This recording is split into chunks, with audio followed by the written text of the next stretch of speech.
Hi. So you have a Sentinel Heart attached with a HART device and you would like to configure remotely the HART instrument? Well, watch this video to learn how to do this. First, you launch your gateway stick, or a DIN gateway. Get to the main page like this one. Then locate your Sentinel Heart, or this could also be a A2 with a HART card. So locate the Sentinel Heart that you would like to have a remote session with the attached instrument and go to the right and click on the box that says configure.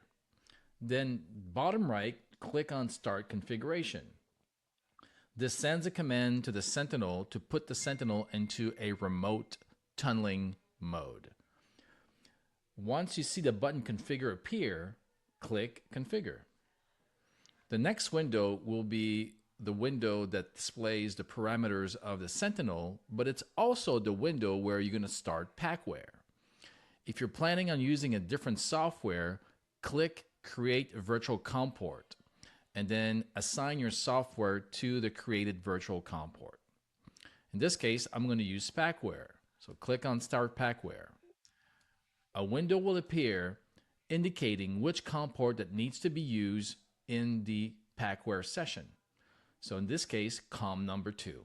I'm going to click OK. You then have to wait for PactWare to fully launch. Once PactWare is fully launched, make sure that the COM port is set to that COM port that was indicated in that little dialog window. So to do that, I'm going to right click on over here on the COM DTM and then go to the parameter settings for that given COM port. So I right click and hit parameter. And I can see here that the serial interface is set to COM2, which is a SignalFire virtual serial port. This is typically installed when you install the SignalFire toolkit. If it's not, watch our other video of how to install the serial port driver. So now that we know that we have the right COM port, COM number 2, you can exit from that, right click, and now connect. So now PactWare is connected with the COM port. In some cases, the COM indicated here does not reflect the COM port selected. Like here it says COM1, but it's actually COM2 in the background. That's an artifact of PactWare. Once a COM port is bold like this, that means that PactWare successfully connected with the SignalFire virtual port. Then right-clicked, and then scan for the attached device.